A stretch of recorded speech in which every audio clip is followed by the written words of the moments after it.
बहुत समय पहले की बात है। एक छोटे से राज्य में एक बड़ा ही न्यायप्रिय और पराक्रमी राजा राज करता था। लेकिन उसे एक बात का बहुत घमंड था कि उसके जैसा बुद्धिमान, समझदार और वीर कोई नहीं है।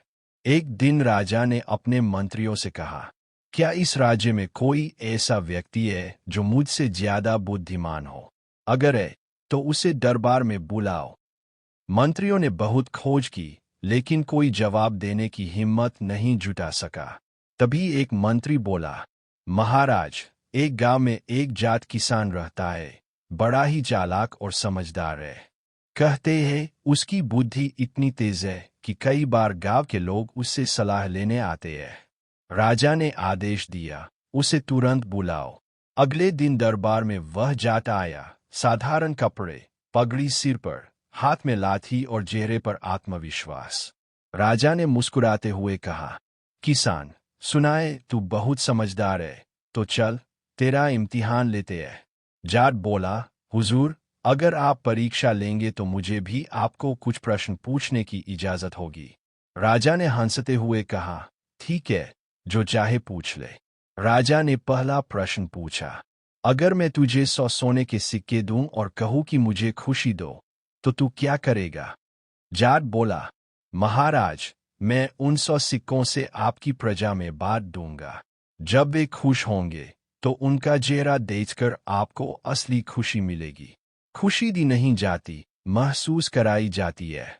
राजा कुछ पल के लिए चुप रह गया।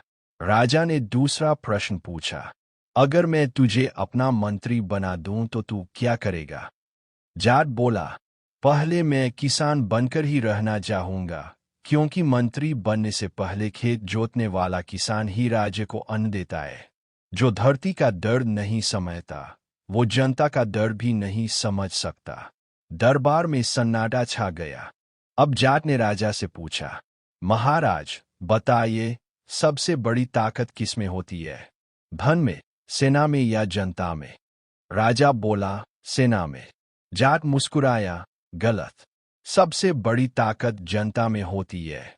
अगर जनता खुश है तो सेना भी आपके लिए जान देगी और धन भी खुद चलकर आएगा। राजा के माथे पर पसीना आ गया, लेकिन वह मुस्कुरा उठा। किसान, तू सच में बहुत बुद्धिमान है। आज तूने मुझे सिखाया कि असली राजा वही होता है जो अपने लोगों का दर्द समझे। सीत।